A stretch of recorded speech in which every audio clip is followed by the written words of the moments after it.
Youth Runner magazine here at the 10 at JSerra High School with Jordin Lieberman, Murrieta Valley, who won the 1600 time of 4:50.98. You held on. You made a big move. I want to say, was it early in that fourth lap? Probably I think around like 500 meters left to go. Okay, just before. So that end of that third lap. Yeah. You felt pretty good at that point. Take us through the race. What was the game plan and how did it kind of play out? Yeah, so I was kind of just hoping, at the beginning, don't get boxed in, which I think is right. Always a move. And then just kind of hanging with there, like Murrieta Brower and all the Holly Barker, like really talented girls who were taking the front. So I'd like to stick with them.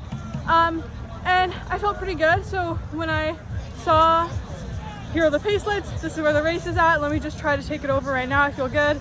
So that's what I did, and then kind of last 100 meters there, it's got a little lactic, but so it was all kind of just get there, because I could hear people behind me, so just get to the finish line at that point. But yeah, 500 felt good enough to make that move and then just hold on. Were you happy with the time? I'm happy with the time, I am. I think this race is really just a good opportunity to race with fast people, but also it's such a cool environment and a cool setup, and it's just fun to be at. So I think hopefully by the end of the season I can beat that time, but for today I'm happy with the time.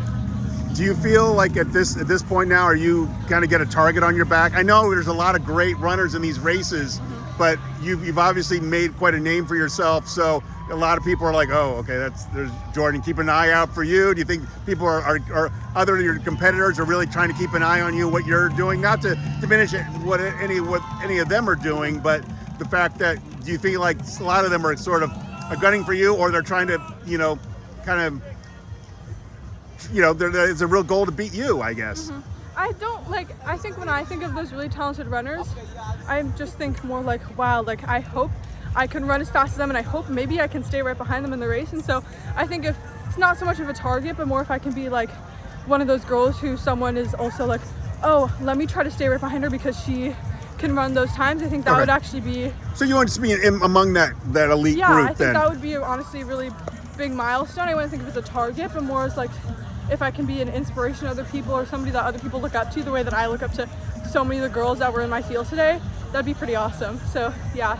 So what are your what's next for you, and are you pretty much focused on the 16 then for the season? So maybe, who knows, I'll throw in another distance event, but right now I'm pretty focused on the 16. Next would be Arcadia, which I'm super excited for. A lot of talent there, so that's next on the calendar for sure. And how low do you think you can go?